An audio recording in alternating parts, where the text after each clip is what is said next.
सबसे पहले आप सभी को सुप्रभात। देखिए, मेरा नाम चंदन कुमार है और आज जो है हम लोग जो है दिसंबर 2023 के करेंट अफेयर्स के बारे में जो है परिचर्चा करेंगे। तो इसको ध्यान में रखेंगे। कुछ महत्वपूर्ण करेंट अफेयर्स होंगे, उसको आप लोगों को ध्यान रखना ही रखना है। तो इसकी कड़ी में सबसे पहला जो क्वेश्चन है वो है 1 दिसंबर को जो है नागालैंड का स्थापना दिवस होता है और 1 दिसंबर के ही शुभ अवसर पे नागालैंड में एक फेस्टिवल होता है जिसका नाम है हॉर्नबिल फेस्टिवल। इसको भी ध्यान में रखेंगे। इस बार 24वां हॉर्नबिल महोत्सव जो है नागालैंड में मनाया गया है। ये नागालैंड में क्यों मनाया जाता है? चूँकि नागालैंड का स्थापना 1 दिसंबर 1963 को हुआ था और इसी के अवसर पर मनाया जाता है। इसको भी ध्यान में रखेंगे। हॉर्नबिल फेस्टिवल को जो है फेस्टिवल ऑफ फेस्टिवल कहते हैं, यानी त्योहारों का त्यौहार कहते हैं। तो इसको भी ध्यान में रखने का प्रयत्न कीजिए। इसी कड़ी में अगला है मिचोंग चक्रवात। देखिए, अभी जो हाल ही में बंगाल की खाड़ी में आया था और जैसा कि हम लोग जानते हैं कि तमिलनाडु के कोरोमंडल तट से टकराया था और चेन्नई में जो है भारी तबाही किया था। तो इसको भी याद रखेंगे, चक्रवात मिचोंग। तो अब याद रखेंगे कि इसका जो है नामकरण किसने किया। सबसे बड़ी बात है इसमें, तो नामकरण म्यांमार ने किया। तो ध्यान में रखिएगा। म्यांमार में एक नदी बहती है, इरावती नदी, जो इसकी जीवन रेखा है। तो इसको भी ध्यान में रखेंगे।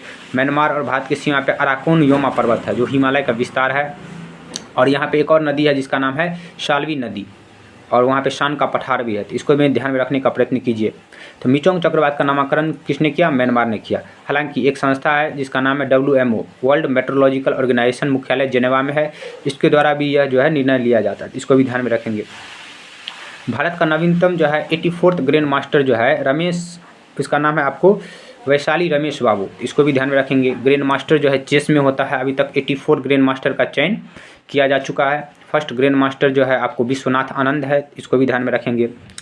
फिर नेक्स्ट आता है आपको रिज वर्ड। देखिए, ऑक्सफोर्ड डिक्शनरी जो है अभी हाल ही में अपना वर्ड ऑफ द ईयर घोषित किया है। तो रिज याद रखेंगे, काफ़ी चर्चित वर्ड था पिछले साल 2023 में। और इसी कड़ी में कॉलिन्स डिक्शनरी का याद रखिएगा, AI है यानी आर्टिफिशियल इंटेलिजेंस। तो पूछेगा रिज किस डिक्शनरी का है, तो रिज जो है आपको ऑक्सफोर्ड डिक्शनरी का है, जबकि कॉलिन डिक्शनरी का जो है आपको AI है, आर्टिफिशियल इंटेलिजेंस। और यह जो है ऑक्सफोर्ड यूनिवर्सिटी है कहाँ? ये ब्रिटेन के लंदन में स्थित है। इसको भी ध्यान में रखने का प्रयत्न कीजिए। उसके बाद है आपको हाल ही में गरबा डांस, जो गुजरात का गरबा डांस है, उसको जो है यूनेस्को के द्वारा अमूर्त धरोहर सूची में शामिल किया है। तो अमूर्त धरोहर क्या होता है, तो पहले इसको भी ध्यान में रखेंगे। इसको इंग्लिश में इंटेंजिबल साइट कहते हैं। देखिए, यूनेस्को के तहत 2 साइट्स को शामिल किया जाता है। इसको कहते हैं आपको टेंजिबल, एक को कहते हैं इंटेंजिबल। तो जिसको छू सकते हैं इसको टेंजिबल कहते हैं, जिसको छू नहीं सकते हैं वो इंटेंजिबल होता है। एग्जाम्पल के तौर पे हम देखने का प्रयास करेंगे, जैसे ताजमहल को तो हम लोग जाके छू सकते हैं तो इसको क्या करते हैं? मूर्त धरोहर, ठीक है, टेंजिबल साइट। जिसको हम लोग जैसे दुर्गा पूजा में हम लोग क्या छुएंगे वहाँ पे, इसको इंटेंजिबल साइट कहते हैं। 15वां इंटेंजिबल साइट घोषित किया है। तो इसको भी ध्यान में रखेंगे। इसी क्रम में याद रखिएगा, यूनेस्को का मुख्यालय पेरिस में है, फ्रांस के पेरिस में, जो सीन नदी के किनारे है, ठीक है। और अभी तक भारत में जो है 42 जो है आपको विश्व विरासत सूची में शामिल किया गया है। 42 स्थल को। नवीनतम जो है होलेश्वर का मंदिर है जो कर्नाटक में है, जबकि इससे पिछला 41 जो है वो काफ़ी चर्चित है, वो विश्व भारती विश्वविद्यालय शांति निकेतन है जो वेस्ट बंगाल में है, जिसकी स्थापना 1921 में रविन्द्रनाथ टैगोर के द्वारा किया गया था। तो ये भी काफ़ी चर्चित है।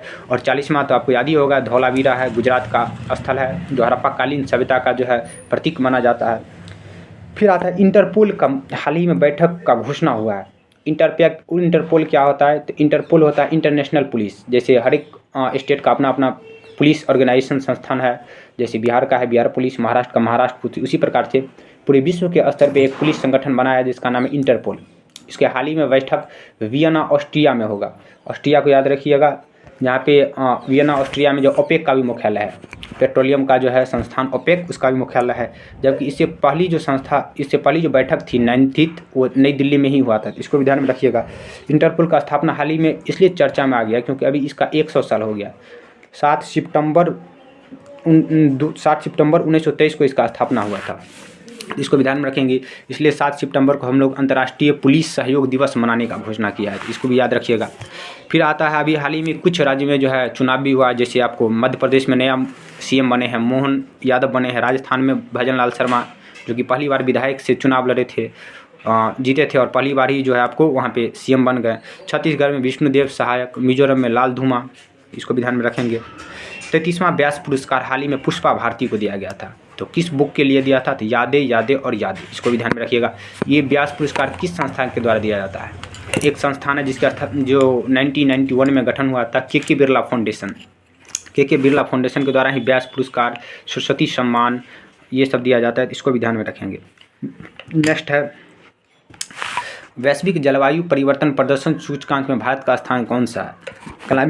क्लाइमेट चेंज परफॉर्मेंस इंडेक्स में भारत का स्थान 7th है। पिछले साल जो है आपको 8 था, जो कि एक स्थान नीचे आया है, इसको भी ध्यान में रखेंगे। टॉप 3 में कोई भी कंट्री नहीं है, इसको भी ध्यान में रखेंगे। जलवायु परिवर्तन का सबसे जिम्मेदार गैस है आपको CO2 है, ग्रीन हाउस गैस है। ग्रीन हाउस गैस ऐसा गैस होता है जो पृथ्वी के टेम्परेचर को बढ़ा देगा, तो इसको भी ध्यान में रखेंगे। इंदिरा गांधी शांति पुरस्कार हाल ही में दिया गया है, तो 2 व्यक्ति को दिया गया था। एक नाम था इसका नाम था डेनियल बोरिनबॉयम, जो कि आपको अर्जेंटीना के थे, और दूसरा नाम है अली अबू अब्बास, जो फिलिस्तीन के शांति जो है कार्यकर्ता थे। इसको भी ध्यान में रखेंगे। अभी आप लोग जानकारी में होगा ही, इजराइल फिलिस्तीन के बीच में जो है काफ़ी संघर्ष का सामना करना पड़ रहा है, इसको भी ध्यान में रखेंगे। दुनिया का सबसे बड़ा ऑफिस जो खुला है वो डायमंड बुर्स खुला है, वो डायमंड के लिए खुला है। उसको कहाँ खुला है? तो सूरत में खुला है, तो इसको भी ध्यान में रखेंगे। ठीक है, इससे पहले जो था वो पेंटागन था, अमेरिका का सबसे बड़ा था। उसके बाद है आपको विजय हजारे ट्रॉफी, हाल ही में क्रिकेट का ट्रॉफी है विजय हजारे ट्रॉफी, जो हरियाणा ने जीता, राजस्थान को हराया है, इसको भी ध्यान में रखेंगे। मेजर ध्यानचंद खेल रत्न पुरस्कार, देखिए पहले इसका नाम जो है राजीव गांधी खेल रत्न पुरस्कार हुआ करता था, जो खेल का सर्वोच्च पुरस्कार के नाम से जाना जाता है, और इसमें इनामी राशि 25 लाख रुपया दिया जाता है। इस बार सात्विक साईराज और चिराग शेट्टी को दिया गया है, तो इसको ये दोनों बैडमिंटन से जुड़े हैं, तो इसको भी याद रखने का प्रयत्न कीजिए। अभी हाल ही में घोषणा हुआ है कि संयुक्त राष्ट्र UN द्वारा वर्ष 2024 को कैमलिड्स वर्ष के रूप में घोषित किया है।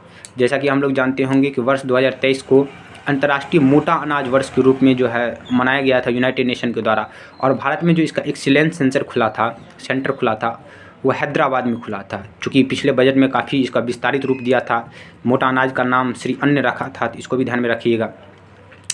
नेक्स्ट है दुनिया का सबसे खूबसूरत हवाई अड्डा यूनेस्को के द्वारा निर्धारित किया गया है, तो वो आपको है कैंप बोरा। ये कहाँ है? बेंगलुरु में है। चूँकि बेंगलुरु का संस्थापक ही कैंप बोरा थे, तो उन्हीं के नाम पे ये इसका नाम जो है पड़ा है, इसको भी ध्यान में रखिएगा।